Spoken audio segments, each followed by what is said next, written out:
আসসালামু আলাইকুম ওয়া রাহমাতুল্লাহি ওয়া বারাকাতুহু। ইন্নাল হামদুলিল্লাহ ওয়াসসালাতু ওয়াসসালামু আলা রাসূলিল্লাহি ওয়া বা'দ। দর্শক মণ্ডলী, আপনাদের সকলকে আন্তরিক অভিনন্দন জানাচ্ছি মাহে রমাদানের ইফতারের পূর্ব মুহূর্তে সুন্দর সময়ে আফি ম্যাঙ্গো ফ্রুট ড্রিঙ্ক নিবেদিত সওয়াল জবাব অনুষ্ঠানে পাওয়ার্ড বাই বেক্সি ফেব্রিক্স, সহযোগী স্পন্সর RICL TMX।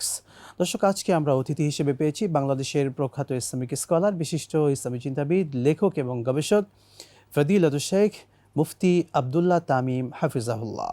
আসসালামু আলাইকুম ওরহমতুল্লাহি ওবারাকাতুহু। ওয়ালাইকুম আসসালাম রহমতুল্লাহি বারাকাতু। সে কেমন আছেন? আলহামদুলিল্লাহ, আপনি কেমন আছেন? আলহামদুলিল্লাহ, আপনাকে অভিনন্দন জানাচ্ছি 21 টিভির স্টুডিওতে।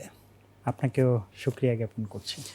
দর্শক মণ্ডলী, রমাদান মাস চলছে। এই মাস হলো আমলের মাস, আর আমলের অন্যতম একটি মাধ্যম হচ্ছে রমাদান মাসে ওমরা আদায় করা। দর্শক, রমাদান মাসে ওমরা আদায়ের কত সওয়াব ফজিলত রয়েছে আমরা সেগুলো নিয়ে শুনবো। একই সঙ্গে মুসলিম উম্মার বড় আমল হচ্ছে হজ। সে হজ নিয়েও সম্মানিত অতিথির কাছ থেকে আমরা শুনে আসবো ইনশাআল্লাহ।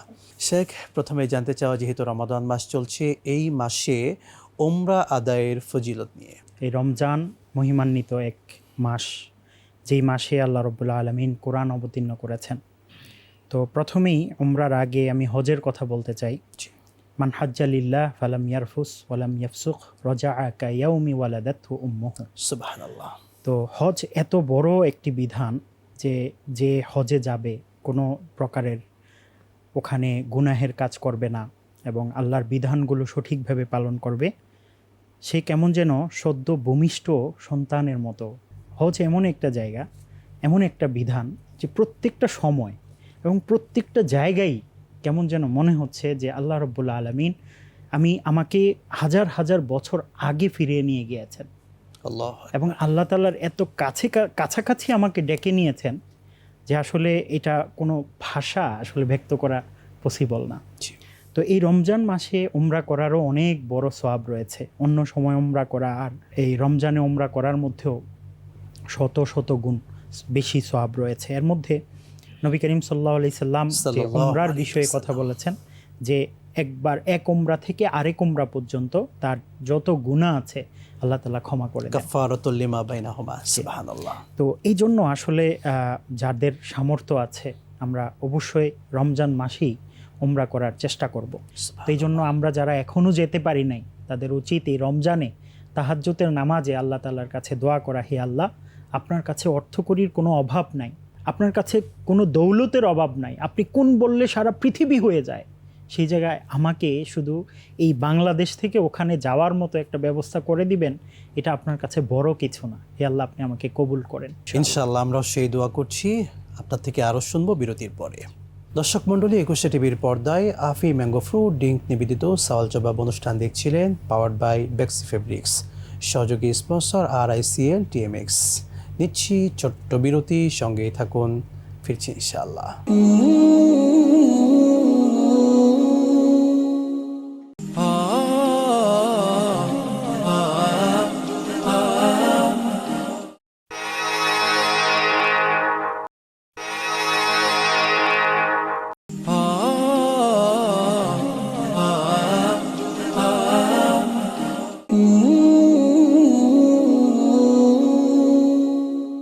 আবারও স্বাগত জানাচ্ছি প্রিয় দর্শক মণ্ডলী, আপনাদের সকলকে 21 টিভির পর্দায় আপনাদের প্রিয় অনুষ্ঠান আফি ম্যাঙ্গো ফ্রুট ড্রিঙ্ক নিবেদিত সওয়াল জবাব অনুষ্ঠানে, পাওয়ার্ড বাই বেক্সি ফেব্রিক্স, সহযোগী স্পন্সর RICL TMX। দর্শক, আমরা রমাদান মাসে হজ উমরার, বিশেষ করে উমরার কি ফজিলত রয়েছে সেগুলো নিয়ে শুনছিলাম সম্মানিত অতিথির কাছ থেকে।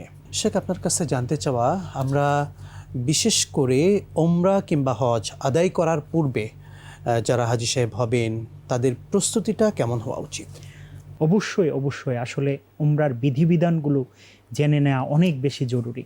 আর হজের আগে তো প্রশিক্ষণ নেওয়া আমি এটা ফরজ মনে করি, এবং উমরার আগেও প্রশিক্ষণ নেওয়া উচিত। জি, কারণ হচ্ছে উমরা আমরা সবসময় পালন করি না নামাজের মতো, যে আমি এটা আমার অভ্যস্ততার মধ্যে চলে আসছে। তো আমি সেখানে যদি বিধানগুলো খুব অল্প সময় আমরা উমরা পালন করতে পারি, কিন্তু বিধানগুলো যদি আমরা ভালোভাবে না জানি এবং প্রশিক্ষিত না হয়ে যাই, তাহলে সেটা দম দিতে হয়। এবং সেই উমরাটা তো আমাদের একটা আল্লাহর কাছে কবুলের একটা বিষয় আছে। আমরা যখন ইহরাম পরিধান করি, তখন আমরা কি বলি? নাওয়াইতুল উমরাতা ফায়াসসিরহু লি ওয়া তাকাব্বালহু মিন্নি। হে আল্লাহ, আমি উমরার সফরের নিয়ত করেছি, আমার জন্য সেটা সহজ করে দেন এবং আমার থেকে সেটা কবুল করেন। তো আমরা বিধানগুলো যদি সঠিকভাবে না জানি, তাহলে তো আল্লাহ তাআলা আমার উমরা কবুল করবেন না। জি। সেই জন্য আমরা এত টাকা খরচ করে যাচ্ছি। এখানে আর্থিক একটা বিষয় আছে, আবার শারীরিক একটা বিষয় আছে। তো এটা শারীরিক ইবাদত, আর্থিক ইবাদত, মানসিক এবং সব দিক থেকেই একটা ইবাদতের মধ্য দিয়ে আমরা যাব। সেই জন্য আমাদের প্রিপারেশনটাও ওই রকম শেখ, থাকতে হবে বলে হজ মনে করি। কিংবা উমরা থেকে আসার পরে আমাদের ভেতরে পরিবর্তনটা কেমন হওয়া উচিত? আমরা তো দেখি অনেকে আসার পরে আগের মতোই আবার জীবন লাইফ এভাবে কাটাচ্ছে, আসলে কি এটা উচিত? আমি মনে করি আসলে যখন সে কাবার সামনে দাঁড়িয়ে 2 রাকাত নামাজ আদায় করে, যে নামাজ সে কাবার সামনে দাঁড়িয়ে আছে, কেমন যেন আল্লাহ আমাকে দেখছেন এবং আমি আল্লাহকে দেখছি, এমন একটা পরিস্থিতি ওখানে বিরাজ করছে। আমি মনে করি একজন ব্যক্তি যখন সে কাবা ঘর থেকে ফিরে আসবে, তার প্রত্যেকটা নামাজ এমন হওয়া উচিত যে আমি কাবার সামনে দাঁড়িয়ে আছি। ইনশাআল্লাহ এভাবে যদি কেউ চিন্তা করে এবং এভাবে যদি সে নামাজ আদায় করতে পারে, তো ইন্নাস সলাতা তানহা আনিল ফাহশাই ওয়াল মুনকার। নিঃসন্দেহে জাযাকাল্লাহু খায়রান শেখ, মূল্যবান সময়টুকু আমাদেরকে দিয়েছেন। আপনাকে অনেক ধন্যবাদ। দর্শক মণ্ডলী, 21শে টিভির সুন্দর আয়োজন আফি ম্যাঙ্গো ফ্রুট ড্রিঙ্ক নিবেদিত সওয়াল জবাব অনুষ্ঠান, পাওয়ার্ড বাই বেক্সি ফেব্রিক্স, সহযোগী স্পন্সর RICL TMX। আজকের মতো বিদায় নিচ্ছি, দেখা হবে আবারও। আসসালামু আলাইকুম ওয়া রাহমাতুল্লাহি ওয়া বারাকাতুহু।